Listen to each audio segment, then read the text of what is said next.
ఇప్పుడు మనము చాలామంది ఫేస్ మీద చిన్నప్పుడు ఇంజరీస్ జరుగుతుంటాయి. ఏదో ఒక చిన్న దెబ్బలు తగులుతుంటాయి ఫేస్ మీద. మోస్ట్ కామన్లీ ఫేస్ మీద. సో కొంచెం స్కార్స్ ఫామ్ అవుతుంటాయి. ఆర్ ఇట్స్ మోస్ట్ కామన్లీ చాలామందికి పోస్ట్ యాక్నే స్కార్స్ అంటారు. అంటే మొటిమలు రావడం వల్ల కొంచెం గుంట గుంటగా స్కార్స్ రావడం, ఒక ఏరియా అంతా స్కార్స్ రావడం జరుగుతుంటుంది. అలాగే కొంతమందికి చిన్నప్పుడు దెబ్బలు తగలడము, లేకపోతే కాలడము, చిన్న చిన్న బర్న్ ఇంజరీస్ జరగడం, ఫేస్ మీద స్కార్స్ ఫామ్ అవుతూ ఉంటాయి.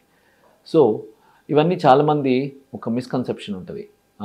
అది ఎట్లా ఉంటుందంటే ఫేస్ మీద ఈ స్కార్స్ అన్ని తీసేసి తొడ నుంచి చర్మం వేసేస్తే మొత్తం నార్మల్ అయిపోతుందని. అవుతుందా?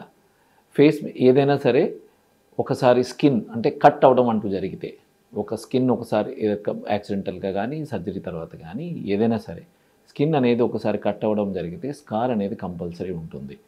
సో స్కార్ మరక అనేది కంపల్సరీ ఉంటుంది. మరక లేకుండా ఎటువంటి సర్జన్ కానీ ఎంత ప్లాస్టిక్ సర్జన్ కానీ కాస్మెటిక్ సర్జన్ కానీ ఎవ్వరూ మరక లేకుండా ఇది నీ వూండ్ క్లోజ్ చేయడం కుదరదు.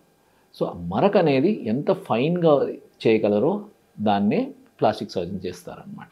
సో ఫైన్ కుట్లు వాడటము, ప్రాపర్ అప్రాక్సిమేషన్ దగ్గరికి లాగి ప్రాపర్గా టెన్షన్ లేకుండా, వూండ్ టెన్షన్ అనేది లేకుండా మనం కుట్టగలిగితే కిలోయిడ్స్ కానీ హైపర్ట్రోఫిక్ స్కార్స్ కానీ బ్యాడ్ స్కార్ ఫార్మేషన్ కానీ చాలా తగ్గిపోతుంది.